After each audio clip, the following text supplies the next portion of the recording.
I never thought I would have to fight for the house my father left me. At 32 years old, working as a software engineer, I expected my life to be simple and drama-free after Dad passed away from cancer 3 years ago.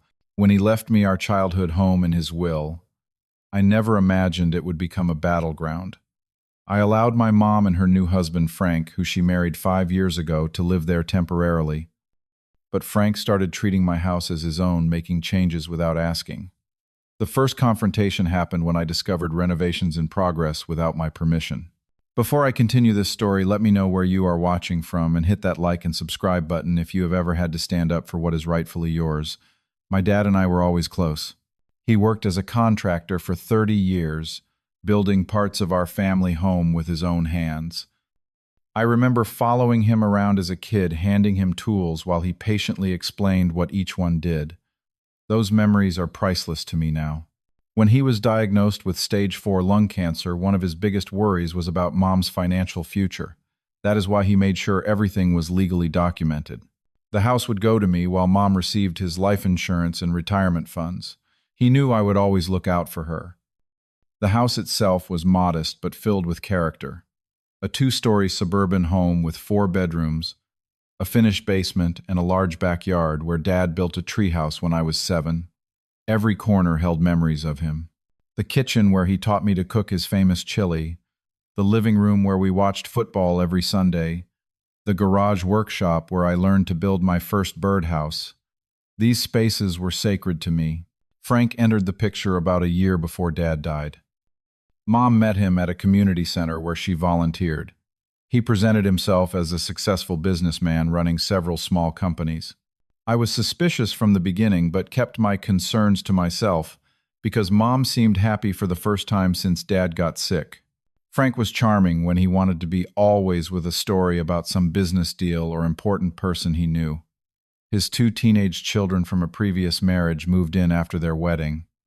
Jake, 17, was sullen and disinterested in anything that did not involve his video games or phone. Amanda, 15, seemed nice enough initially, but had a manipulative streak that became apparent later. I tried to welcome them, remembering how difficult being a teenager could be. I bought Jake a new gaming console as a welcome gift and helped Amanda set up her room with decorations she liked. I genuinely wanted to make our blended family work. I lived in a condo downtown close to my office, so it made sense when Mom asked if they could stay in the family house temporarily after Dad passed. The agreement was simple. They would live there for 1 year while looking for their own place. I charged minimal rent, just enough to cover basic maintenance while I continued paying the property taxes. The only rules I established were no major changes to the house without my permission, maintain the property, and respect Dad's workshop in the garage, which I kept locked with his tools and unfinished projects inside. When I visited every Sunday for dinner, I felt optimistic. Mom seemed to be adjusting to life without Dad, and Frank was on his best behavior, often complimenting the house and talking about places they were looking at to buy. I believed everything was working out according to plan. I was wrong. The first sign of trouble came about 3 months after they moved in. I arrived for our usual Sunday dinner to find the living room walls painted a dark brown instead of the warm yellow Dad had chosen.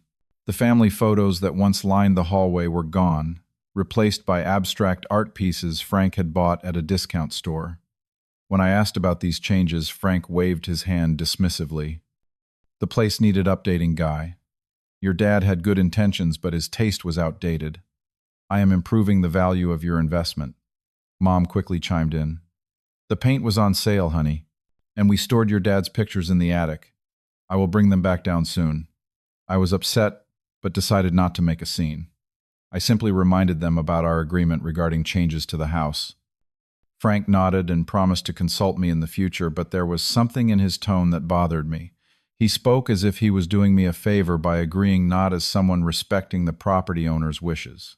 The next month, I noticed Dad's leather recliner was missing from the den. Mom explained that Frank had given it to his brother because it was taking up too much space.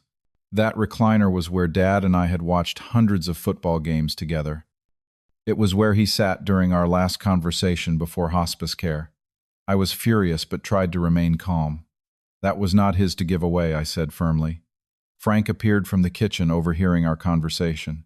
Look, Guy, you need to let go of the past. Your father is gone. Patricia and I live here now, and we need to make the space work for us. The way he said we live here now made my skin crawl. It was the first time I heard him speak as if the house belonged to him.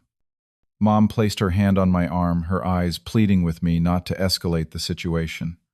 For her sake, I swallowed my anger and changed the subject. That night I drove to Frank's brother's house and reclaimed the recliner, bringing it to my condo. I should have recognized this incident as the red flag it was. Then came the financial issues. 6 months into their stay, I received calls from utility companies about unpaid bills. When I confronted Frank, he claimed the notices must have been lost in the mail and promised to take care of everything immediately. A week later, I discovered from a mutual friend that Frank had lost his job 3 months earlier but had been pretending to go to work every day, hiding this fact from both Mom and me. During an unannounced visit, I found a stack of overdue bills and collection notices hidden in a kitchen drawer. Some were addressed to businesses I had never heard of but listed our home address. Frank was using my property as the official address for his failing business ventures. When confronted, he broke down, admitting he was going through temporary financial difficulties but would get back on his feet soon. Mom begged me to be patient and supportive. We are family now, Guy. We need to help each other through tough times. Against my better judgment, I agreed to cover the outstanding bills and gave Frank 3 more months to find employment. I was trying to be the bigger person for Mom's sake, but my patience was wearing thin. The final straw in this phase of our deteriorating relationship came when I discovered Jake and Amanda had completely taken over my childhood bedroom, which I had specifically asked to keep intact with my belongings and memorabilia. My high school trophies were in the trash. My baseball card collection, worth thousands of dollars and painstakingly built with Dad over years, was nowhere to be found. Amanda had painted the walls black and covered them with posters that had been attached using some kind of permanent adhesive that damaged the drywall. When I asked Jake about my missing belongings, he shrugged and said, "Dad said we could clear out your old junk." Most of it went to Goodwill, I think. I felt like a stranger in my own house, watching helplessly as pieces of my history and connection to my father disappeared one by one. Mom had become increasingly passive, rarely contradicting Frank or his children. The balance of power had shifted dramatically, and not in my favor. The situation reached a breaking point on a Tuesday afternoon when I took a half-day off work to meet a plumber at the house about a leaking pipe. When I arrived, I found contractors tearing down the wall between the kitchen and dining room, the wall my father and I had built together during the kitchen renovation 10 years ago. "What the hell is going on here?" I demanded. The lead contractor looked confused. "We are just following the plans. Mr. Taylor authorized the work." Mr. Taylor, Frank Taylor, using my address but not my name to authorize major structural changes to my house. I immediately told the workers to stop and leave the premises. When they hesitated, I showed them my ID with the same address and the deed to the house in my name. They apologized and packed up their equipment. I waited, seething with anger, until Frank returned home with Mom from grocery shopping. His face fell when he saw me standing in the partially demolished kitchen. "What were you thinking?" I asked, struggling to keep my voice steady. "You had no right to do this." Frank's demeanor changed instantly. Gone was the apologetic down-on-his-luck stepfather. In his place stood a confrontational man with an alarming sense of entitlement. "This kitchen layout is impractical. Patricia hates cooking in here. I was doing you a favor by modernizing the space. The house will be worth more when we are done with it." "When you are done with it?" I repeated incredulously. "This is my house, Frank. You are a temporary guest who has long overstayed his welcome." Mom stepped between us, her eyes filled with tears. "Guy, please. Frank was just trying to help. This place has so many memories of your father that sometimes it is hard for me to move forward. These changes would help me create new memories with my new family." Her words felt like a betrayal, especially the phrase, "new family," that somehow excluded me. I took a deep breath, trying to process my emotions. "Any changes to this house need my approval." "That was our agreement," Frank scoffed. "Agreements change. We have been living here for over 8 months now. We have established residency. You cannot just dictate how we live." Alarm bells rang in my head at his use of legal terminology like established residency. This was not an offhand comment, but sounded rehearsed as if he had been researching tenant rights. I decided to speak with my friend Thomas, a real estate attorney, to understand exactly where I stood legally. The next day, Frank escalated the situation by claiming my father had verbally promised him he could make the house his own during a private conversation before his death. This was an outright lie. Dad had been suspicious of Frank from day one and had specifically updated his will to ensure the house came to me without complications. Your dad understood that Patricia would need stability, Frank insisted. He told me man to man that he expected me to take care of this place for her. The audacity of this lie made my blood boil. Dad had been barely conscious during his final weeks, hardly able to engage in man-to-man conversations, especially not with someone he barely knew and did not particularly like. The real shock came when I discovered Frank had been telling neighbors and local businesses that he was the new owner of the house. Mrs. Johnson next door mentioned how Frank had discussed his renovation plans for our new home, with her indicating he would be installing a pool in the backyard come spring. The local hardware store had him listed as the property owner in their system. He had been systematically creating a false narrative about his relationship to my property. Thomas confirmed my worst fears after reviewing my situation. He is trying to establish a claim through something called adverse possession, or by creating the appearance of an oral agreement. Neither will stand up in court given your clear title and the recency of his occupancy. But the fact he is trying tells me this is deliberate, not a misunderstanding. The final piece of evidence came when I decided to check Dad's home office, which had remained largely untouched out of respect. Hidden in a drawer that had been forced open, I found mortgage application paperwork with what appeared to be my forged signature. Frank had attempted to take out a home equity loan against the property. Fortunately, the bank had flagged the application due to discrepancies in the signature compared to what they had on file. I also discovered bank statements showing money from the household account I had set up for home expenses being transferred to an LLC registered in Frank's name. He had been siphoning the money I provided for utilities and maintenance into his failing business ventures. When I showed these documents to Mom, her reaction broke my heart. Instead of shock or outrage, she seemed resigned, even defensive. Frank is just trying to get his business back on track. He promised he would pay it all back. Mom, he forged my signature. He tried to take out a loan against my house. That is fraud. You are overreacting. He made a mistake because he was desperate. We are family. We help each other. Her blind loyalty to Frank made me realize I was fighting a battle on two fronts. I was losing not only my house, but my mother as well. Everything came to a head during what would become our last family dinner. I had invited Mom, Frank, and his kids over with the intention of having a calm, rational discussion about the future. I had prepared a reasonable proposal. They would have 3 months to find their own place with my financial assistance for the security deposit and first month's rent on a new apartment.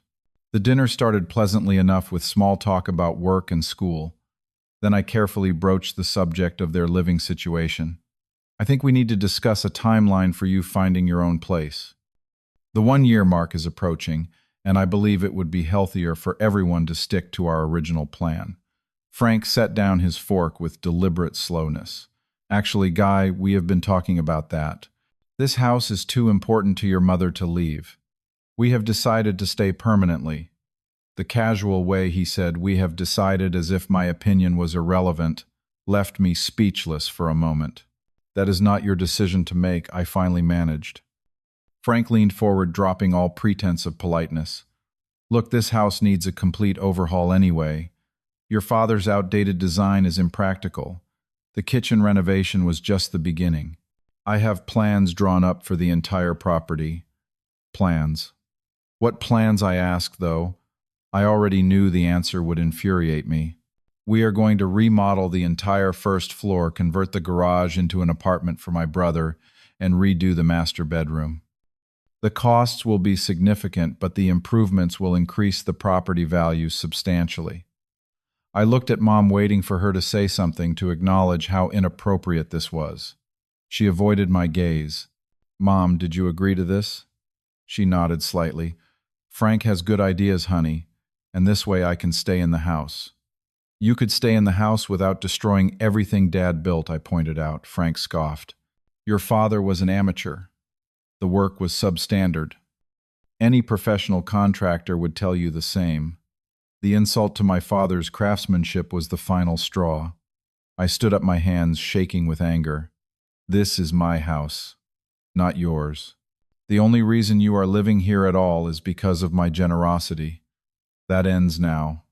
I want you out within 30 days. Frank's face turned red. You cannot do that. We have rights. Actually, I can, and I will. You have violated every part of our agreement. You have tried to commit fraud using my property. You have 30 days to find somewhere else to live. Then Frank said something that revealed his true intentions all along. You should just move on and buy another house, Guy. This is our family home now. Our family home. As if I was the outsider. As if the home my father built with his own hands, the home he specifically left to me now, belonged to the man who had been married to my mother for less than 5 years. The next day I contacted Thomas and began formal eviction proceedings. I changed the security system codes and installed cameras to monitor the property remotely. I took a week off work to catalog and remove important family heirlooms and documents, storing them securely in a storage unit. I had legal documents drawn up clarifying the ownership of every item in the house that had sentimental or financial value. When the formal eviction notice was delivered, Frank's true colors showed completely. He called me screaming threats about lawsuits and criminal charges. He claimed he would fight me every step of the way, but Thomas had prepared everything meticulously. As the clear property owner with documented violations of our verbal rental agreement, my position was legally unassailable. The final confrontation happened on eviction day. I arranged to have police present as a precaution and arrived with a moving company that would pack their belongings if necessary. Frank, Mom, Jake, and Amanda arrived home from a shopping trip to find their possessions already boxed and the locks changed. Frank immediately began shouting about illegal eviction, but the officer calmly explained that the proper procedures had been followed. The 30-day notice had been served legally, and as the property owner, I had every right to reclaim my house. Mom, I said quietly, pulling her aside from the chaos, you do not have to go with him. You can stay. We can work something out. For a moment, I saw hesitation in her eyes, a flicker of the mother I remembered. Then Frank called her name sharply, and her expression hardened. You are choosing your father over me, even though he is gone, she said. I cannot stay where I am not wanted. That is not what this is about. I tried to explain, but she turned away. The hardest part was watching her climb into Frank's car with his children, choosing to leave with them rather than stay with me. As they drove away with Frank shouting final threats out the window about suing me for everything I had, I stood alone in the driveway of my childhood home, feeling both victorious and utterly defeated. The legal battle dragged on for months. Frank filed multiple frivolous claims, each dismissed by increasingly irritated judges. He alleged verbal contracts, adverse possession, constructive ownership, and even tried to claim common-law marriage rights on my mother's behalf, though they had been legally married for years. Through the process, I discovered Frank had a history of similar behavior. His previous marriage had ended when he attempted to claim ownership of his ex-wife's family business. He had been sued twice by former landlords for property damage and unpaid rent. This was not an isolated incident, but a pattern of predatory behavior. Mom called occasionally, always asking if I would reconsider if we could find a compromise that would allow them to return. Each conversation ended the same way. The house is not the issue, Mom. It is Frank's behavior and your unwillingness to acknowledge it. She would sigh and say I was being stubborn just like my father. I took that as a compliment. During the months of legal proceedings, I slowly reclaimed my childhood home. I fixed the partially demolished kitchen wall, carefully matching my father's original work. I repainted the rooms Frank had changed using Dad's original color choices from notes and photos I had. I spent weekends in the garden restoring the flower beds Mom had once lovingly tended before Frank came into our lives. The most satisfying moment came when I broke the lock on Dad's workshop that had remained untouched. Inside, I found boxes of my childhood belongings that Frank had hidden rather than thrown away, probably planning to sell them later. My baseball card collection, photos, albums, and even Dad's old fishing tackle box were all there, dusty but intact. Frank had not been able to resist the temptation to take what was valuable, but his greed had ironically preserved these treasures for me. Neighbors who had known our family for years stopped by with casseroles and stories about Dad. Mrs. Johnson brought over a photo album she had made full of pictures of Dad helping with neighborhood projects. Mr. Ramirez from across the street told me how Dad had rebuilt his porch after a storm damage, refusing payment. These connections helped heal the wound of Mom's absence. 6 months after the eviction, the legal challenges finally stopped. Thomas believed Frank had simply run out of money to pay his lawyer after losing his latest job. A week later, Mom called with news that finally gave me hope for our relationship. "Frank and I are separating," she said quietly. "I am staying with my sister for now." I wanted to say "I told you so," but held my tongue. Instead, I asked, "Are you okay?" "No," she admitted. "But I will be. You were right about him, Guy. I just could not see it." We talked for an hour that night, really talked for the first time since Dad died.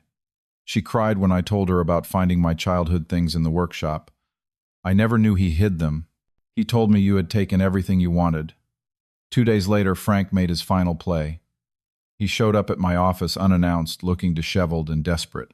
"I will leave you and Patricia alone for good," he said, "but I want a settlement. $50,000 for the improvements I made to the property and for the emotional distress of the eviction." I laughed in his face. "You caused thousands in damage. You tried to defraud me. You get nothing. I will tell everyone what a terrible son you are, abandoning your mother," he threatened. "Go ahead. The people who matter know the truth." He left empty-handed, and I have not seen him since, though I heard from Mom that he moved to Arizona with his brother, the same one who briefly had Dad's recliner. Jake and Amanda went to live with their mother, apparently telling a very different version of events where I was the villain who tore their family apart. Mom and I are rebuilding our relationship slowly. She visits the house, sometimes sitting in the garden, or helping me cook Sunday dinners. She has not asked to move back in, and I have not offered. Some boundaries need to remain firm, but we are finding our way back to each other without Frank's toxic influence between us. As for the house, it feels like home again. I moved back in, permanently commuting to the city for work. In the evenings, I sit in Dad's workshop, continuing some of his unfinished projects.